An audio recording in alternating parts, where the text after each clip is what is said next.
आज मला जे जे मुद्दे तुमच्या समोर सांगायचे मित्रांनो, काल नेगी सर माझ्या सोबत होते, जवळजवळ 1-2 तास तरी असतील.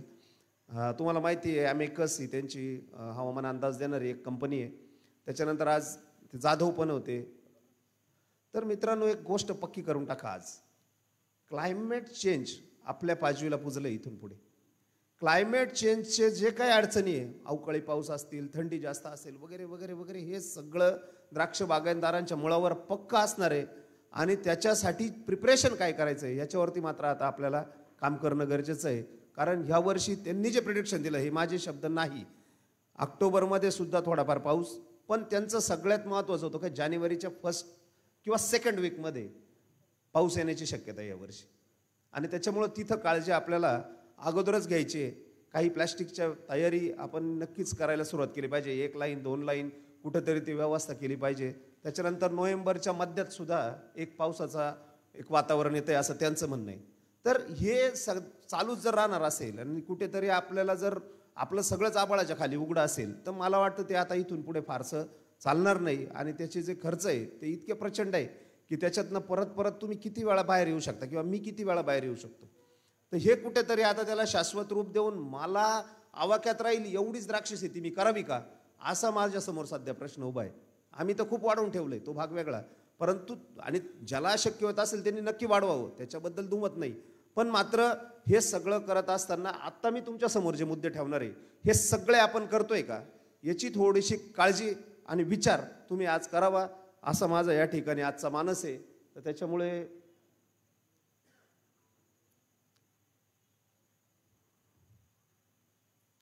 ओके.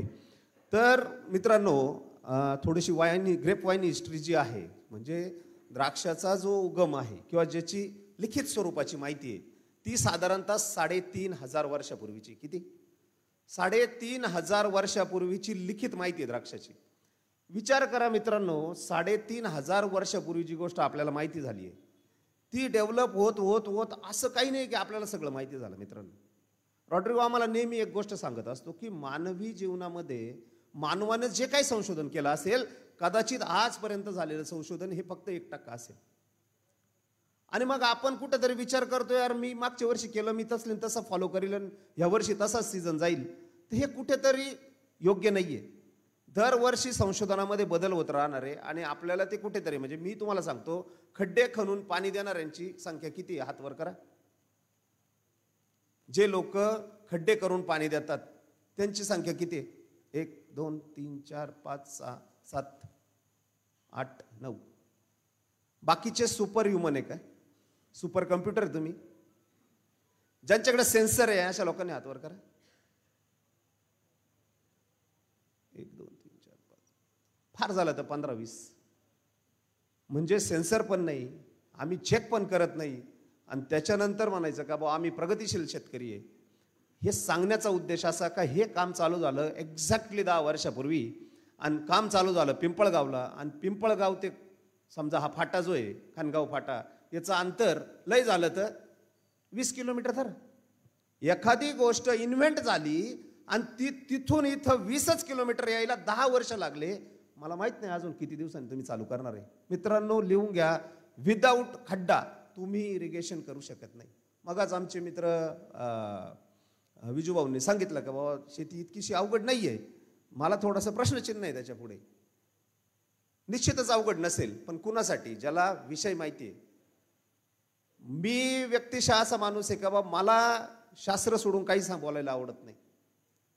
जर तुम्हाला इरिगेशन मॅनेजमेंट जमणार नसेल किंवा तुम्ही त्या हिशोबाने त्याकडे बघणार नसेल, तर कदाचित बेस्ट द्राक्ष.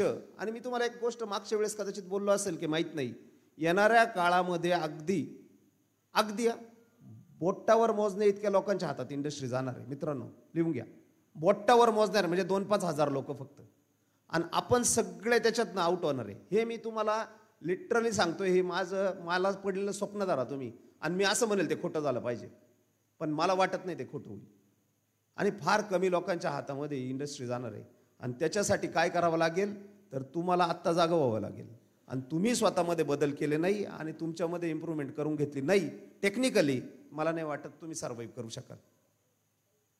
कारण खूप मोठ्या मोठ्या मोठ्या कंपन्या आमच्याकडे विजूभाऊ ग्रुप ऑल्टा नावाचा ग्रुप आला होता आता, मेक्सिकन ग्रुप होता. मित्रांनो, शेती किती माहिती त्याची स्वतःची? 30,000 हेक्टर. द्राक्ष किती माहिती त्याच्याकडे? 3,700 हेक्टर.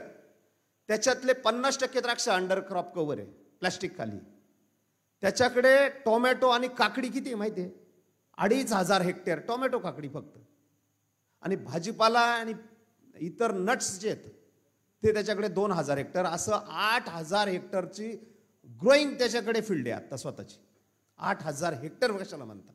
8,000 हेक्टर म्हणजे आपल्याकडचे कमीत कमी 15 गावं. असा एकटा फार्मर येतो. त्या स्केलचे लोक येऊ पाहत आहे इंडियामध्ये द्राक्ष शेती करायला.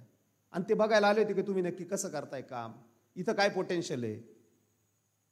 आणि ही गोष्ट आपल्याला जर समजून घेता आली नाही तर कदाचित मला वाटतं कुठंतरी आपण या बिझनेसपासून आपल्याला, आणि त्याचे प्रचंड विपरीत परिणाम त्या ठिकाणी झाडावर होतात. दुसरं सगळ्यात महत्त्वाची गोष्ट होते मुळी कोरडी होणे. मुळी कोरडी झाली की तिच्या रूट टिप्स ड्राय व्हायला लागतात आणि मुळी काम करणं बंद करून टाकते. सगळ्यात महत्त्वाचा मुद्दा. आणि दुसरा मुद्दा जो विजूभाऊंनी मांडला की पहिल्या वर्षी किंवा दुसऱ्या वर्षी SSN असो किंवा काही एलोंगेटेड व्हरायट्यांमध्ये खोडावरती क्रॅकिंग दिसतं. काय आहे क्रॅकिंग? काही गोष्टी मी जाहीररित्या नाही बोलू शकत आता, पण हे क्रॅकिंग जे हे वूड डिझीज आहे. हे खोडातून वहन होणारे काही बुरशा आहे ज्या त्या बागेमध्ये येतात. आणि अशा बागांमध्ये जिथे स्ट्रेस जातोय, वॉटर स्ट्रेस जातोय, मुळी कोरडी होते, पाणी कमी होतंय, मोठ्या प्रमाणावर फैलवतात आणि ते क्रॅक्स जातात त्याच्यामध्ये. आणि म्हणून स्ट्रेस जर असेल अशा बागांमध्ये आपल्याला हे वूड डिझीज मोठ्या प्रमाणावरती पाहायला मिळतात. आमचे मामा आहे माणिक पाटील, तुम्ही नाव ऐकलेलं असेल. एक पर्टिक्युलर इम्पोर्टेड व्हरायटी भरताय. आणि मी एक 8 दिवसापूर्वी घरी गेलो होतो, त्यांच्या कटिंग्स काढत होते ग्राफ्टिंगसाठी. आणि मी सहज म्हटलं कातर आण रे. कातर आणली आणि मी एक असा छोटासा ओलांड्याचा तुकडा आलेला होता त्याच्यामध्ये कटिंग्समध्ये, मी तो कट केला आणि इतका शॉक झालो मी. मोठ्या प्रमाणावरती इन्फेक्शन होतं त्याच्यात. व्हरायटी इम्पोर्टेड इन्फेक्शन एकदम मोठ्या प्रमाणावरती. मला म्हणे अन्नू यार, मी समजत होतो माझी व्हरायटी हिंद केसरी आहे आणि आता स्थिती काय? जर आत्ता स्थिती ही अशी असेल ग्राफ्टिंगच्याच आधी तर ही परफॉर्मन्स काय करणार आहे? इथं विक्रम बसलेला आहे, विक्रम ताकाटे माझ्याबरोबर आलेला आहे. मागच्या वर्षी रूस्टॉक प्लांटेशन केलं. एक झाड वाढत म्हणजे काही झाडं वाढत नव्हते. त्याला म्हटलं अरे तू टिकाऊ पावडा आण बघू आपण काय. लिटरली खणलं, तो समोर बसलेला आहे. प्रचंड इन्फेक्शन, रूट्समध्येच इन्फेक्शन खाली. कसं परफॉर्म करेल झाड? आणि त्याच्यामुळं जर तुमच्या समजा इन्फेक्शन आहेच, तुम्ही टर्मिनेट करूच शकत नाही. ऑलरेडी तुम्ही लागवड करून टाकलेली आहे, पण त्याला सप्रेस ठेवायचं आहे. त्याने आपल्याला त्रास नाही दिला पाहिजे. काय करू शकतो आपण? तुमची बाग ड्राय झाली नाही पाहिजे. काही हालतीत तुमच्याकडे ड्राय कंडिशन जर असेल तर असे सॅप्रोफॅटिक्स जेवढे फंगस आहे फार मोठ्या प्रमाणावरती ग्रो होतात. त्यांना पाणी आवडत नाही. जितकं ड्राय राहील तितकं मोठ्या प्रमाणावरती इन्फेक्शन आपल्याला वाढताना दिसतं. दुसरी महत्त्वाची गोष्ट आहे लो शूट ग्रोथ, ज्याला आपण म्हणतो की सरळ शेंडा वाढणे. मला जेव्हा आम्ही आता या चर्चा करत असतो मित्रांनो की शेंडा वाकडा असतो, बरोबर आहे. सायटोकायनिन हा एक महत्त्वाचा ग्रोथ हार्मोन आहे ज्याला आपण खूप सारे प्रोडक्ट वापरतो. पण सायटोकायनिन फॉर्मेशन कुठं होतं माहिती का मित्रांनो? ही शेंडा वाकडा आहे, ह्या शेंड्याचा सावलीचा जो पार्ट असतो एकदम अपेक्सचा टॉपचा, फक्त या सावलीच्या भागात ऑक्सिजन फॉर्म होतं. आणि मग तुमच्याकडे जर वाढ सरळ होणारी असेल किंवा माझी बाग गळणार आहे म्हणून मी काहीतरी मारतोय, कुजणार आहे म्हणून काहीतरी मारतोय, मी अंतर जवळ लावून ठेवलंय, मग ते लगेच दाटी होईल म्हणून मी त्याला स्टॉप करतोय, अशा वेळी त्या बागेमध्ये ऑक्सिजन फॉर्मेशन होत नाही. ऑक्सिजनचं काम असतं मोठ्या प्रमाणात पॉलिनिक ट्यूबचं फॉर्मेशन करणं, एलोंगेशन वाढवणं, सेल लांब करणं, हे सगळं थांबून जातं. मग कुठंतरी आपल्याला बाहेरून CPP मार, जिब्रलिक मार वगैरे वगैरे अशा साऱ्या गोष्टी कराव्या लागतात. आणि स्ट्रेस जर असेल आणि तुमचा शेंडा स्ट्रेट वाढत असेल, अशा झाडामध्ये ऑक्सिजन फॉर्मेशन होत नाही. आणि म्हणून स्ट्रेस जाणार नाही याची काळजी घ्या. आणि सेम स्थिती जर वर शूट ग्रोथ होत नसेल तर खाली रूट ग्रोथ पण होत नाही आणि तिथे सायटोकिनिन फॉर्मेशन होत नाही रूट्समध्ये. हे सगळ्या गोष्टी रिलेटेड आहे. आणि म्हणून स्ट्रेस कंडिशनमध्ये काय काय विपरीत परिणाम होतात हे आपण बघितलं पाहिजे. आता त्याच्या उलटी स्थिती आहे जी ह्या वर्षीची आहे, सॅच्युरेशन कंडिशन. काय होतं जर आपण स्थिती नसेल, म्हणजे आम्ही ओरडून सांगतो बाबा विदाऊट ड्रेनेज तुम्ही बाग लावू नका. आता मी एक व्हिडिओ आणलेला आहे, कदाचित प्ले करू शकतो आपण थोड्या वेळाने. तो सांगलेला एक अतिशय मजुरी करणारा एक शेतकरी आहे, ज्ञानदेव राजमाने. आज मी ग्रुपवर टाकलेला आहे बघा तो व्हिडिओ, ग्रेप्स ग्रोईंग वरती. 1 बिघा बागासाठी त्या भाऊने ड्रेनेज केलं, मजुरी करणारा माणूस. आणि बाग किती आहे त्याच्याकडं? टोटल बाग 1 ते 1.5 एकर आहे आणि पैकी 1 एकर बाग त्याने आत्ता लावला, त्याला क्रिम्सन भरायची आहे. तेवढ्या बिघाभर बागासाठी ड्रेनेज केलं त्यांनी. मित्रांनो, कल्पना करू शकत नाही तुम्ही, हेवी सॉइल आहे, खळाखळ ड्रेनेज चालू आहे आणि वर जमीन जसं काही पाऊस झालेला आहे की नाही 1 तासामध्ये. काही गोष्टी स्वीकाराव्या लागेल मित्रांनो, त्याला शॉर्टकट नाही आहे. त्याला कुठेतरी जाऊन आपल्याला हे कामं करावी लागतील. अन्यथा एवढ्या मोठ्या बिल्डिंग्स उभ्या करून टाकल्या आपण, एकरच्या एकर बागा लावून टाकल्या, त्याच्या अगेन्स्ट आपण इतर सगळे इन्व्हेस्टमेंट करून टाकतो किंवा खूप साऱ्या गोष्टी उभ्या करतो. तर त्याच्यातनं बाहेर यायला जर असे पाऊस पडत राहिले किंवा चॅलेंजेस असले क्लायमेटिक, तर तुम्ही नाही एखाद्या प्रोडक्टच्या भरोशावर बसू शकत. नुसतं CPPU मारलं बाग वाचला आणि मग मी तर ते लय सोपं आहे, मग तुम्हाला कळतं आणि मला कळत नाही का ते, असं नाही आहे. त्याच्यानंतर सगळ्यात महत्त्वाचं आहे ॲमिफिकेशन ऑफ नायट्रोजन. जर ओलेपणासारखा असेल तर नायट्रोजन हा अमोनिकल स्वरूपात घेतं झाड आणि त्याचा परिणाम म्हणून मोठ्या प्रमाणावरती कूज होते. आणि म्हणून खूप कोरडेपणा किंवा खूप ओलेपणा ह्या दोन्ही गोष्टी झाडाला नको असतात. तर त्याच्यामुळे ती एक गोष्ट लक्षात घेतली पाहिजे. दुसरं आहे डिके ऑफ रूट्स, मुळी सडणे. मित्रांनो, कोरड्या अवस्थेमध्ये म्हणजे 0 मॉइश्चरमध्ये मुळीचं वय असतं 7 दिवस. किती? 7 दिवस. आणि तीच मुळी ओल्या अवस्थेत असेल म्हणजे उपळवटात तर तिचं वय असतं 70 तास. आणि जर अशी स्थिती असेल आणि सलग 4-4 महिने पाऊस असेल तर कदाचित काडी मॅच्युअर झालेली आहे, खूप चांगले रिझर्व्स त्यावेळी होते, शेंड्यापर्यंत वाढ झाली आहे, पण तुमची मुळी सडलेली खाली, डिके झालाय. तिला सपोर्ट कसा मिळणार स्प्राउटिंगसाठी? तिला सपोर्ट कसा मिळणार बन स्ट्रक्चरसाठी? एक गोष्ट पक्की सांगतो का, छाटणी केलेला दिवस म्हणजे कटिंगचा टायमिंग ते साधारणतः पोंगा अवस्था एवढ्या काळामध्ये 60 ते 70% गट डेव्हलप होतो. इनिशिएशन आणि डिफरन्सिएशन वगैरे वगैरे राहिलं मागे, पण हा जो 10 दिवसाचा कालावधी आहे इथे 70% बन स्ट्रक्चर तयार होतं. आणि तिथे जर सपोर्ट नसेल, मुळी कुजलेली असेल, 85% कर्बोदक, किती 85% कार्बोहायड्रेट्स हे मुळ्यांमध्ये साठवले जातात आणि राहिलेले 15%च फक्त खोड आणि तुमच्या ओलांटेन काड्यांमध्ये असतात. आणि जर मुळी अडचणीत आहे तर विचार करा कसं काय जाईल ती वरती, कसा सपोर्ट करेल तो. तर त्याच्यामुळे ती काळजी आपल्याला या ठिकाणी घ्यावी लागेल. आणि त्याचा परिणाम म्हणून पुढे शेंडे पिवळे पडणं, स्टॉक नेक्रॉसिस, अर्ली बन स्टेम नेक्रॉसिस, अशा सगळ्या गोष्टींना त्या ठिकाणी सामोरं जावं लागतं. या ठिकाणी एक फार महत्त्वाची गोष्ट मला वाटतं मागच्या वर्षी कदाचित त्याच्यावर मी बोललो असेल का मला माहीत नाही, आठवत नाही आता, पण मायटोसिस, सेल डिव्हिजन, किती लोकांनी ऐकलेलं आहे नाव? Cell division, cell division, cell division, almost all सगळ्यांना माहिती आहे सेल डिव्हिजन. अरे पण काय सेल डिव्हिजन म्हणजे काय? काय होतं नेमकं? सेल डिव्हिजन ही फार मोठी प्रोसेस आहे, कदाचित 30 तास 28 तास लागतात एकूण सेल डिव्हिजन होण्यासाठी. पण जी एक्झॅक्ट सेल डिव्हिजन होते म्हणजे एकाचे 2 भाग होतात, त्या गोष्टीला म्हणतात मायटोसिस. आणि हे मायटोसिस जे हे छाटणीपासून ते सेटिंग पर्यंत, किती छाटणी ते 2 ते 3 mm पर्यंत 17 वेळा होतं एकूण. किती वेळा होतं? 17 वेळा. आणि सेटिंग ते 12 mm पर्यंत किती वेळा होतं? फक्त 1.5 वेळा. आणि सेल डिव्हिजनचं प्लॅनिंग कधी असतं तुमचं? सेटिंग झाल्यावर.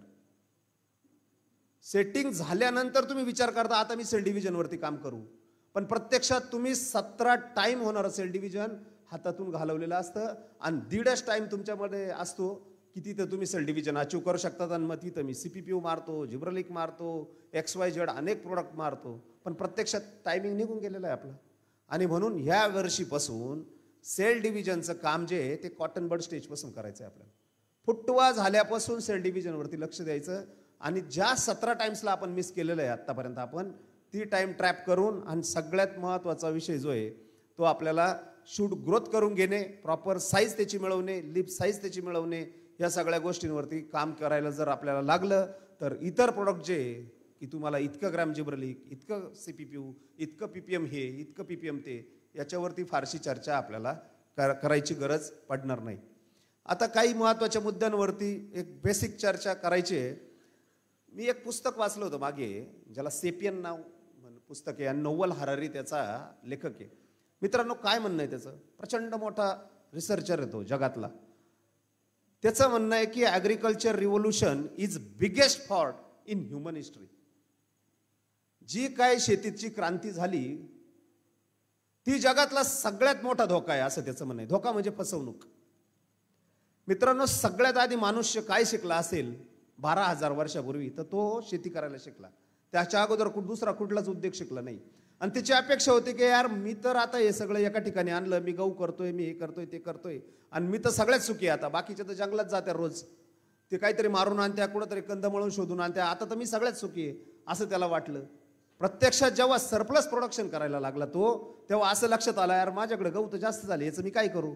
मग म्हणे ठीक आहे चला शेजारच्याला देऊ, त्याच्या बदल्यात काहीतरी घेऊ.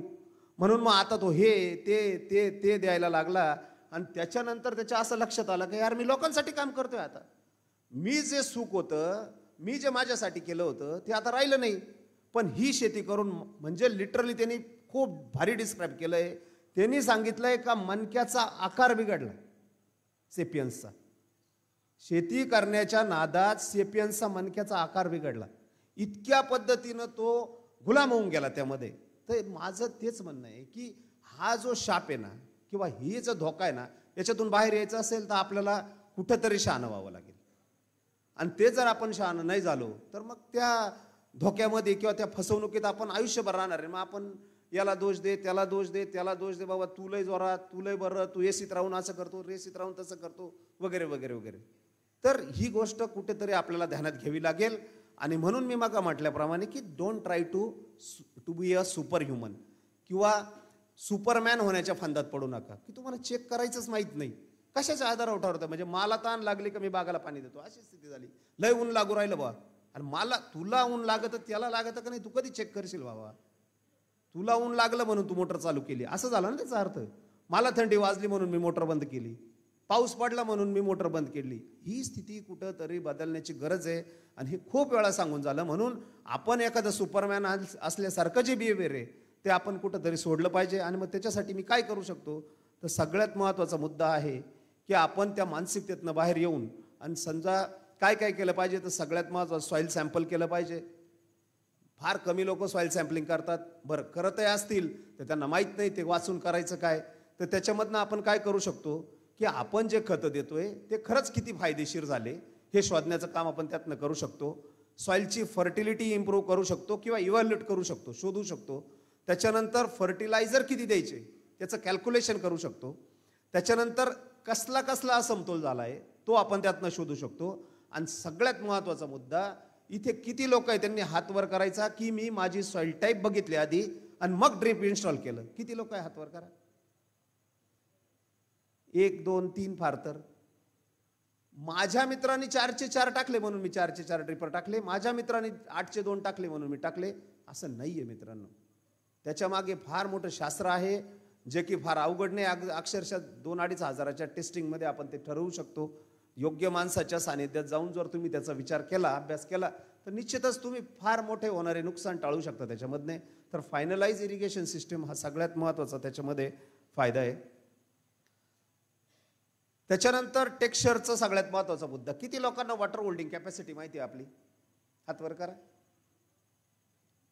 वॉटर होल्डिंग कॅपॅसिटी माहिती असणार लोक 7-8 आहे.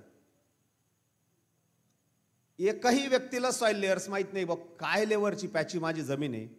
तर हे सगळं शोधण्याचं काम आहे. रूट ग्रोथ शोधण्याचं काम आहे. सॉइल ॲसिडिटी आहे का अल्कली आहे हे सगळं शोधण्याचं काम आपण त्या टेस्टिंगच्या साह्याने करू शकतो. आता इथे पीटर राथ म्हणून एक व्यक्ती आहे. ह्या व्यक्तीला आम्ही भेटण्याचा फार प्रयत्न केला पण बॅड लक मिस झाला मॅनेजमेंट. आणि 2015 साली आम्ही साऊथ आफ्रिकेला गेलो होतो. तिथे आम्ही पीटर राथ यांना भेटण्याचा प्रयत्न केला. प्रचंड हुशार माणूस. आयुष्य सॉईल सायन्समध्ये घालवलं किंवा सॉईलच्या रिसर्चमध्ये घालवलं आणि त्याला फॉलो करणारं जग आहे आता.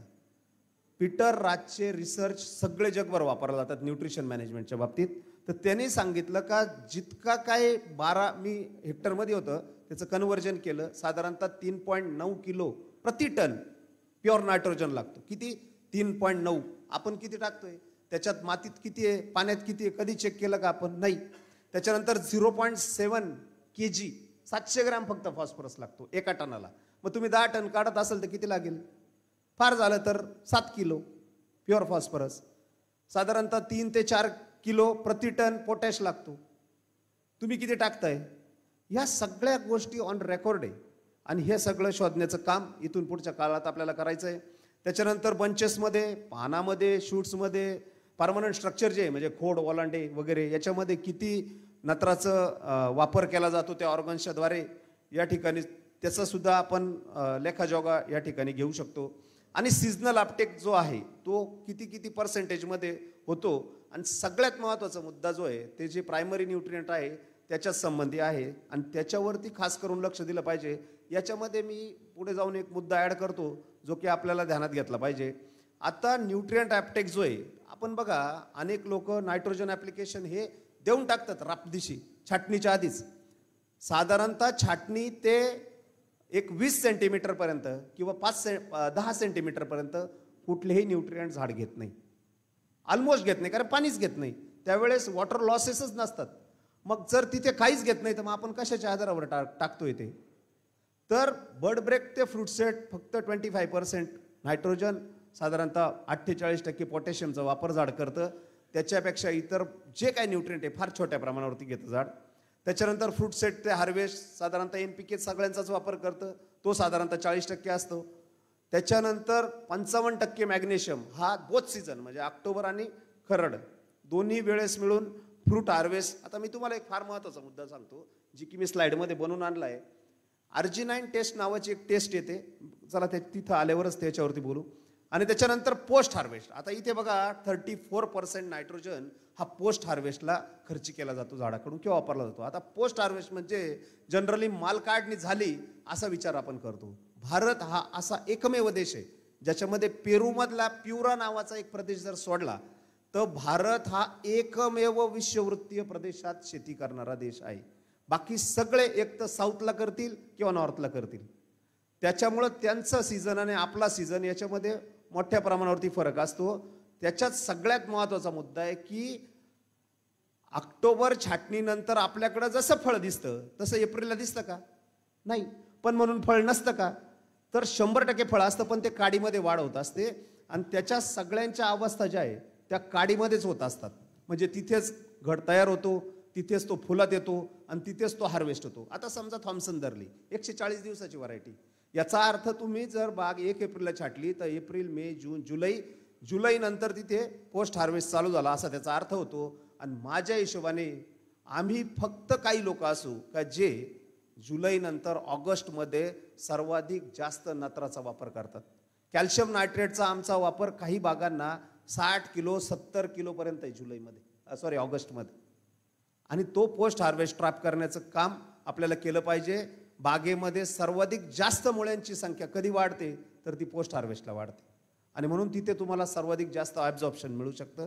तर ह्या सगळ्या गोष्टी ह्या शिकण्यातून म्हणा किंवा ह्या ऐकण्यातून म्हणा, ह्या फक्त ऐकून सोडून देण्याच्या नाही आहे, ह्या प्रत्यक्षात अंमलात आणण्याचं काम आपल्याला या ठिकाणी करणं गरजेचं आहे. Next season implementation of fertiliser. आता हा सगळ्यात महत्त्वाचा मुद्दा आहे. आपण म्हणजे मी तुम्हाला सांगतो करेक्ट प्रोडक्ट कसं ओळखायचं, काय आहे तुमच्याकडे. मी तुम्हाला सांगतो बाग कुठलीही वेल झाड आयोनिक स्वरूपात खतं घेत असतं आणि त्याला कुठलंही कळत नाही का तुम्ही किती भारी ग्रेड वापरता आहेत, जिची किंमत 5,000 पासून 25,000 रुपयापर्यंत गोणी आहे. झाडाला कवडीचं कळत नाही.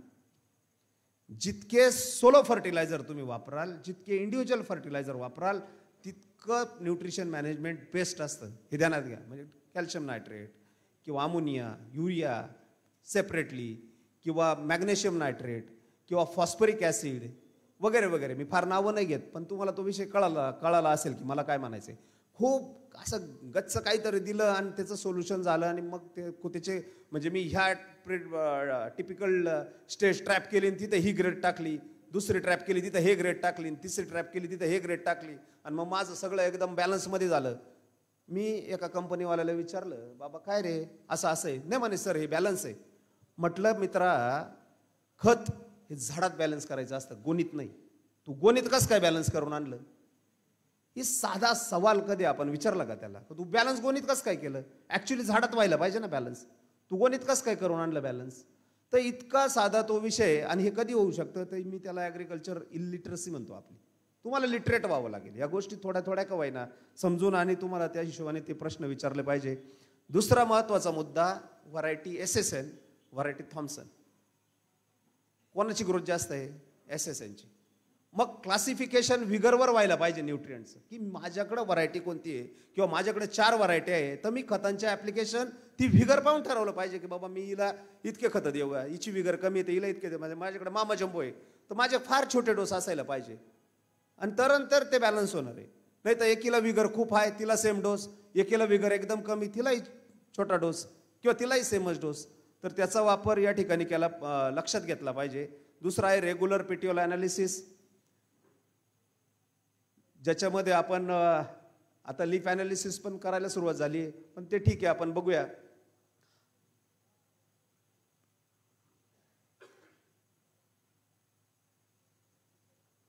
आता याच्यामध्ये एक स्लाइड मी मुद्दाम पुढे घेतो की जी त्याच्यावरती मी ॲक्च्युअली बोललो आहे की बाबा soil preparation, soil compaction, planting hole. आता हा एक महत्त्वाचा मुद्दा. काही लोक नवीन प्लांटेशन करणार आहे आता जानेवारीमध्ये, तर तुम्ही खड्डं करता असं गोल गोल गोल गोल फिरवतात काहीतरी अवजार घेऊन आणि त्याच्यात प्लांटेशन करतात छोटी हुंडी.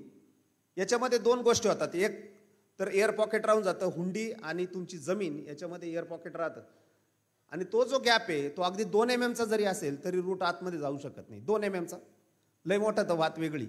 दुसरा त्याच्यामध्ये सगळ्यात महत्त्वाचा, तुम्ही जेव्हा अशा पद्धतीनं फिरवता ते तर तिथं एक प्रकारची भिंत तयार होते फार मोठी आणि त्या रूट्स तिथल्या तिथं फिरायला लागतात आतमध्ये आणि मोठ्या प्रमाणात ती रूट कॉइलिंग त्या ठिकाणी तुम्हाला बघायला मिळते. त्याच्यामुळं प्लांटिंग होल घेत असताना आपल्या कटावणीने, पावड्याने किंवा टिकावानीच घेतले पाहिजे. दुसरी महत्त्वाची गोष्ट, अनेक लोक ऑगर वापरताय, आता ड्रिल वापरताय शेणखत घालायला आणि ते ड्रिल मारलं की चालले, ड्रिल मारलं की चालले. अतिशय चुकीची पद्धत आहे शेणखत टाकायची. त्या ड्रिलमध्ये सुद्धा खूप मोठा पुंजका तयार होतो, मुळ्यांचा कॉइलिंग होते मोठ्या प्रमाणावरती. दिसायला मुळ्या दिसतात पहिले काही दिवस किंवा काही काळ आणि त्याच्यानंतर त्या मुळ्या तुमच्या काही कामाच्या राहत नाही. त्याच्यामुळं प्लांटिंग होल करताना आपण काळजी घेतली पाहिजे. त्याच्यानंतर एवढा पाऊस म्हटल्यावर प्रत्येकाला बोधाची आठवण झाली असेल, दांडावरच प्लांटेशन करा येणाऱ्या काळामध्ये. जिथेही सॉईल वॉटर होल्डिंग कॅपॅसिटी 100+ असेल तिथं 100% 2 फूट बोध असायला पाहिजे उंचीला आणि 4 ते 5 फूट रुंद आणि त्याच्यावरच प्लांटेशन करा. अदरवाईज तुमच्या मुळ्या ह्या कधीही चांगल्या पद्धतीनं हेल्दी राहू शकत नाही. ही सगळ्यात महत्त्वाची गोष्ट या ठिकाणी ध्यानात घेतली पाहिजे. त्याच्यानंतर सगळ्यात महत्त्वाचा मुद्दा आहे टाईम जो आहे तो काय असायला पाहिजे. त्याच्यानंतर कॉन्स्टंट ॲप्लिकेशन असायला पाहिजे. याच्यामध्ये तुम्हाला मदत कोण करू शकतं, तर डोजिंग करू शकतं. सगळ्यात बेस्ट वापर काय असेल न्यूट्रिएंटचा, तर तुम्ही डोजिंग केलं पाहिजे. थोडक्यात तुमच्या प्रत्येक पाण्याच्या थेंबाबरोबर तुम्ही खत दिलं पाहिजे. दुसरी गोष्ट, तुम्ही रेशो मॅच करत राहिले पाहिजे खतांचे. आणि तिसरी महत्त्वाची गोष्ट रेक्टिफिकेशन ऑफ फर्टिलायझर. याच्यामध्ये 2 न्यूट्रिएंट महत्त्वाचे, याच्यामध्ये संशोधन केलं पाहिजे.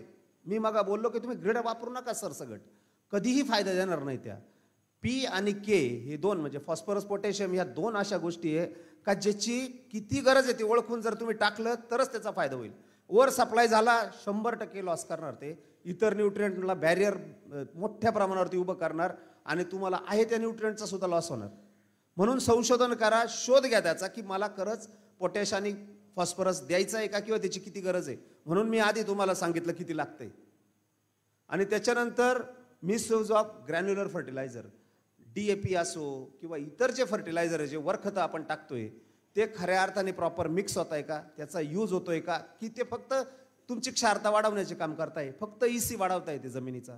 याची सुद्धा काळजी घेतली पाहिजे. आपण काहीच चेक करत नाही आणि म्हणून त्याचा परिणाम म्हणून अशा पद्धतीनं अनेक वेगवेगळ्या अडचणींना आपल्याला सामोरं त्या ठिकाणी जावं लागतं. दुसरा महत्त्वाचा मुद्दा यावर्षी आणखी मी एक ॲड केला याच्यामध्ये, ज्याच्यामध्ये ह्युमस यावर्षी फार मोठ्या प्रमाणावरती ड्रेन झाला असणार आहे. खास करून लाईट सॉईल जे आहे तिथे ऑर्गेनिक कार्बनची पातळी जी आहे ती कदाचित खूप जास्त खाली आली असण्याची शक्यता आहे. कारण 1000 मिलीमीटर पाऊस झाला, सोनेवाडीला काल 100 मिलीमीटर पाऊस झाला. याच्यामध्ये फार मोठ्या प्रमाणावरती ते लीच आउट होण्याची शक्यता, ड्रेन होण्याची शक्यता असते. आणि त्याच्यामुळं तुम्हाला कुठंतरी जर तुम्ही चेक करून घेतलं आणि तशी वेळ आली तर तुम्ही मोठ्या प्रमाणावरती अडचणीत येण्याची शक्यता आहे. त्याचा ग्रोथवर इफेक्ट येऊ शकतो, त्याचा कॅटायन एक्सचेंजवर इफेक्ट येऊ शकतो, त्याचा सगळ्याच न्यूट्रिएंट अवेलेबिलिटीवरती इफेक्ट येऊ शकतो. म्हणून कुठे तशी गरज पडली तर ह्युमिक ॲसिड सारख्या काही गोष्टी ज्या आहे त्यांचा वापर तुम्ही करू शकता. आणि तो वापर करत असताना ते बेस्ट आहे का, त्याची प्युरिटी तशीच आहे का जशी सांगितली आहे, किंवा त्याच्यात काही आणखी अडल्ट्रेशन आहे, चुकीच्या काही गोष्टी आहे, त्यासुद्धा मला वाटतं या ठिकाणी बघून घेणं गरजेचं आहे आणि त्या हिशोबाने आपलं पान असणं मॅनेजमेंट असणं फार गरजेचं आहे. आता लिप सॅम्पल, तुमच्यापैकी पानदेट परीक्षण करून खतं देणाऱ्यांची संख्या किती? हात वर करा. पानदेट परीक्षण फार कमी संख्या आहे, अगदीच 20 असेल फक्त. आपल्या सॉइलमध्ये जे मिनरल्स दिले त्या मिनरल्स झाडामध्ये गेले का नाही, कशाच्या आधारे ठरवलं आपण?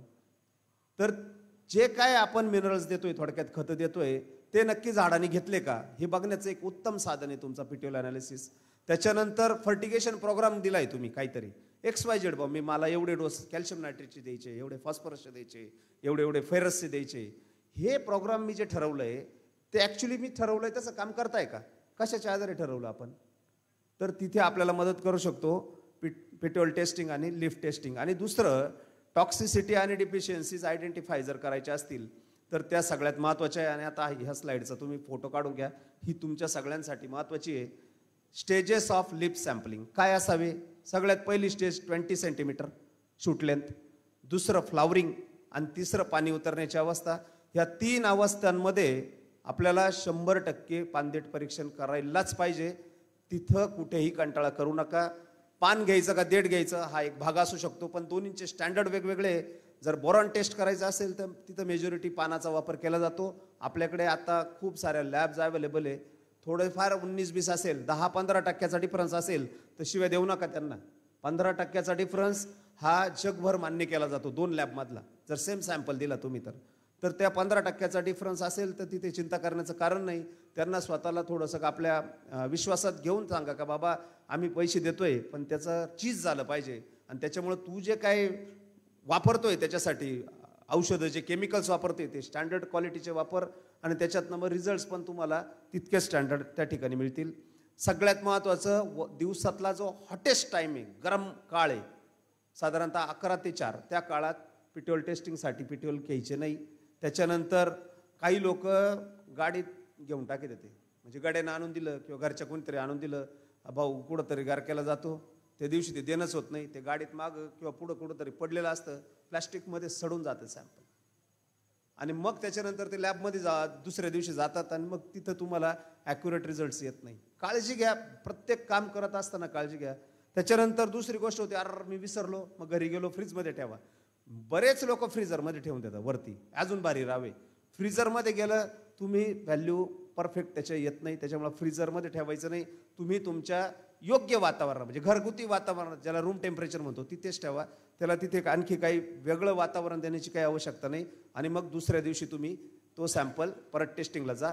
हे झालं माझं बेसिक प्रेझेंटेशन. आता अपकमिंग सीझनसाठी काही नोट्स तुम्हाला देण्याचा विचार आहे माझा, ज्याच्यावरती तुम्ही नक्की विचार करा. पहिला मुद्दा, इथेफॉन. इथरेल प्रॅक्टिसेसमध्ये अनेक लोक वेगवेगळ्या गोष्टी सांगतात. मी तुम्हाला एकच गोष्ट सांगतो की 20 दिवस मिनिमम आधी इथरेलचा वापर झाला पाहिजे. इथरेल वापरत असताना माझी व्हरायटी कूज होणारी आहे म्हणून मी इथरेल वापरणार नाही. अत्यंत चुकीचं. आधी माल येऊ द्या, नंतर कुजणार आहे. तो मालच नाही आला तर काय कुजल? त्याच्यामुळं तुमचा माल येण्याच्यासाठी इथरेल ॲप्लिकेशन फार महत्त्वाचं आहे. इथरेलच्या सोल्युशनचा pH 3.5 to 4.5 आणि 20 दिवस आधी. नाही तर मग तुम्ही 10 दिवस आधी 3.5-4 माराल तर त्याचे तितके चांगले इफेक्ट तुम्हाला बघायला मिळणार नाही. मग तिथं तुम्हाला तो ॲसिडिक ठेवावा लागेल. ही सगळ्यात महत्त्वाची काळजी त्या ठिकाणी इथेफॉनच्या बाबतीत घ्या. हायड्रोजन सायनामाइड 24 डिग्रीला स्टेबिलिटी जायला सुरुवात होते. 24 डिग्रीला. जर तुम्हाला पेस्ट करायची असेल, काळजी घ्या, 9च्या आत झाली पाहिजे. नाही तर दुपारून चालू करा किंवा दुसऱ्या दिवशी सकाळी करा. माझी एक बाग होती, मी खूप ठिकाणी सांगितलं, मागच्या किंवा त्याच्या मागच्या वर्षीचा सुधाकर, 10 गल्ल्या मारायच्या झाल्या, बिघाड झाला. त्याच्यानंतर माझा ट्रॅक्टर दुसऱ्या मळ्यात होता, दुसरा, ते ब्लोअर बिघडला म्हणून तो आणायला काहीतरी 1 तासभर त्याच्यात वेळ गेला. आणि दुसरी पेस्ट माझी चालू झाली साधारणतः 9:30-10ला. एक बाग, एक प्रॅक्टिस, सगळ्या गोष्टी एक. इथं बसले 2-3 लोक त्याचे साक्षीदार आहे. माझ्या पहिल्या गल्ल्यांना माल होता ॲव्हरेज 40-45 बंच, आणि माझ्या त्या नंतरच्या पेस्टिंगला माल होता 20-22 बंच. मारणारे तेच, कॉन्सन्ट्रेशन ऑफ सोल्युशन सेम. तर 24 डिग्रीच्या तुम्ही पुढे जात असाल तर तुम्हाला स्टेबिलिटी हायड्रोजन सायनामाइडमध्ये राहणार नाही. आणि चिंब लावा, मी ऑलरेडीच सांगितलंय तुम्हाला की तिसरी काडी चौथी काडी म्हणजे एकदम ठीक आहे, चला सोडलं तुला. 5व्या काडीवाला तो माणूस उतरवायचा आणि घरात बागेच्या बाहेर काढून द्यायचा. प्रचंड काळजी त्याच्यासाठी आपल्याला घ्यावी लागेल. शूट सिलेक्शन अगदी म्हणजे मी तुम्हाला एक गोष्ट पक्की सांगायला आलोय, गरके मारायचं बंद करायचं या वर्षीपासून. मग दुसरा राऊंड मारू, मग तिसरा राऊंड मारू, उद्योगच नाही. शूट्स काउंट ठरवून घ्या, मला किती पाहिजे. आज 42 शूट पाहिजे, डॉट 42 करून टाका पहिल्या दिवशी, आणि त्याच्यानंतर परत शूट काढायला बागेत जाऊ नका. मनी किती पाहिजे 70, पहिल्या दिवशी 70 करून टाका, परत बागेत जाऊ नका. घड किती पाहिजे 34, पहिल्या दिवशी 6 mm ला 34 करा, परत बागेत जाऊ नका. लय लोक म्हणते 2 एक्स्ट्रा ठेवा, मी म्हणतो बाबा लय हुशार झाल्यावर 2 एक्स्ट्रा ठेवू. आज आपण ते काम गरक्यामध्ये पडायचं नाही. बॉटलनी करेल आणि हे करेल आणि ते करेल, तोपर्यंत सगळा वेळ निघून जातो आणि सेल डिव्हिजनचे टायमिंग निघून जातात आणि त्याचा प्रचंड फटका बसतो. त्याच्यामुळे जे काम करायचं ते पहिल्या वेळेतच करून टाका. दुसरा सगळ्यात महत्त्वाचा मंत्र या वर्षीसाठी विगर विगर विगर विगर. सगळ्यात महत्त्वाचं काम ह्या वर्षी विगरवर करा. शूट ग्रोथ परफेक्ट अचीव झाली पाहिजे. मी तुम्हाला खात्रीशीर सांगतो, ह्या वर्षी फार फळकुजीची अडचण येईल असं मला वाटत नाही. त्याच्यासाठी बॅलन्स नक्कीच ठेवायचा, परंतु कुठेतरी विगर दाबण्याचं काम करायचं काम नाही. बाबा पुढे जाऊन कूज होईल, तर त्याच्यासाठी वेगळे काही गोष्टी करता येतील. पण आजच दाबायला सुरुवात करू नका त्याला. मग त्याला टिल्ट मारलं, मग त्याला हे मारलं, मग त्याला मग नावं माझ्यापेक्षा तुम्हाला 5, 25, 50 जास्त माहिती, मला तर तेवढे माहिती पण नाही. पण त्याचा वापर ग्रोथ रिटार्डंटचा अजिबात करू नका. कार्बोहायड्रेट रिझर्व्स आणि इतर ते पुढे घेत होते. आणि सगळ्यात महत्त्वाचा क्रॉप प्रोटेक्शन. हा व्यक्तिशः माझा विषय नाही, पण ह्या वर्षी करप्याच्या बाबतीत म्हणजे मला इतकी शॉकिंग न्यूज मिळाली काल विजू भाऊ, इतकी शॉकिंग. NRCच्या काही ट्रायल्स झाल्या ज्याच्यामध्ये 30 प्रकारचे करपे डिटेक्ट झाले. किती? 30. ज्याच्यापैकी अनेकांवर सध्या असलेले केमिकल यशस्वी पद्धतीनं काम करत नाही. मग रिस्क आहे का नाही? 100% आहे. पण खूप नुकसान होईल का? तरी मला वाटत नाही खूप नुकसान होईल. सॅनिटायझेशन करणं, बागेमध्ये ब्लँकेट स्प्रे घेणं, कॉपर वगैरे वगैरे, स्प्रेचं पाणी खूप कमी न करणं, कव्हरेजवरती ध्यान देणं. तुम्हाला माहिती आहे सगळ्यात बेस्ट फंगीसाइड कोणतं आहे? कोण सांगेल? बेस्ट फंगीसाइड कोणतं आहे? कोणतं आहे?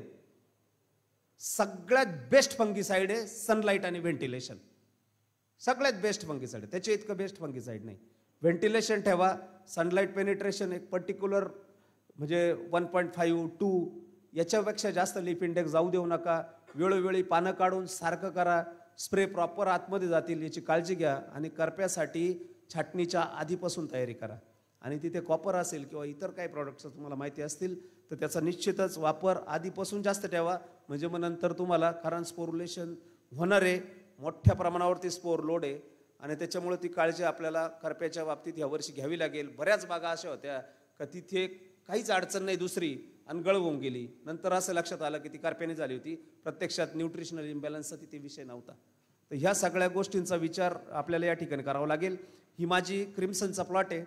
पहिल्यांदा आपण हे टेस्ट केलेलं आहे यावर्षी. आणि ही आर्जिनाइन आणि कार्बोहायड्रेट टेस्ट आहे. मित्रांनो, आर्जिनाइन काय आहे? आर्जिनाइन हे एक अॅमिनो ॲसिड आहे आणि जे नत्राच्या पचनानंतर आपल्याला तिथे झाडामध्ये मिळतं. आणि या मुळे आम्ही 300 ग्रॅम मुळी दिलेली आहे. याच्यामध्ये जर तुम्ही बघाल तर याच्यामध्ये 3 नंबरचा जो कॉलम आहे त्याच्यामध्ये आर्जिनाइन आहे. ही बाकीचे सगळे 18 अॅमिनो ॲसिड चेक केलेले, पण आपल्यासाठी महत्त्वाचं आर्जिनाइन आहे जे आहे 1.7 ग्रॅम पर 100 ग्रॅम. याची आयडियल रेंज आहे 2.5. हा माझा क्रिम्सनचा प्लॉट आहे. योग्य आहे का ही लेवल? तर नाही. याचा अर्थ कुठेतरी नत्राच्या मॅनेजमेंटमध्ये माहिती असून चूक झालेली माझी. आणि जर प्रॉपर आर्जिनाइनचे लेवल नसतील तर तुम्ही खूप चांगलं लोड मॅनेजमेंट करू शकत नाही. खूप चांगली शूट ग्रोथ तुम्हाला मिळणार नाही. तर ही काळजी, ह्या टेस्ट ज्यांना शक्य होईल त्यांनी ह्या करून घ्यायला हरकत नाही. आणि तुम्ही जिथे बघू शकता माझ्या बागेमध्ये एक गोष्ट फार छान झाली. आर्जिनाइन जरी थोडंसं कमी असेल, याच्यात 1.4 आहे या. आणि हा माझी ही इम्पोर्टेड व्हरायटी इटूम म्हणून, आणि इटूम 8चा हा रिपोर्ट आहे. पण तुम्ही कर्बोदका बघा, 30% कर्बोदक आहे, 30 ग्रॅम पर 100 ग्रॅम. म्हणजे खूप चांगला रिझर्वचा साठा माझ्या त्या क्रिम्सनमध्ये पण आहे आणि माझ्या ह्या एक इम्पोर्टेड व्हरायटीमध्ये पण आहे. तर त्याच्यामुळे ह्या सगळ्या गोष्टींचा विचार नक्कीच तुम्ही लोक सगळेजण कराल. या ठिकाणी आपण सगळेजण इतकं, म्हणजे मी खास करून महिलांचे खूप आभार व्यक्त करतो. इतकं धैर्य तुम्ही ठेवलं आणि अशा तांत्रिक गोष्टी ऐकल्या खरं तर माझा एक मित्र म्हणजे तुमच्यासाठी भगिनींसाठी की चायनाला जाऊन आले आमचे प्रवीण मोगल म्हणून आहे आणि आता आणखी काही मित्र माझे चायनाला जाऊन आले. तुम्हाला खोटं वाटेल, चायनामधली सगळी जी काही याची ज्याला प्रोडक्शनची जी साईड आहे म्हणजे मार्केटिंग सोडून 100% महिला सांभाळतात, 100% महिला.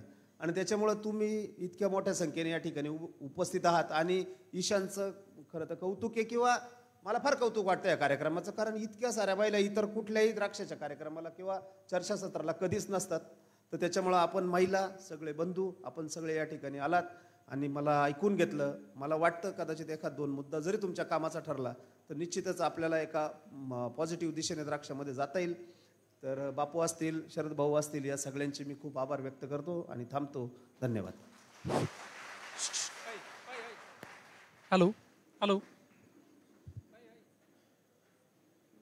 हॅलो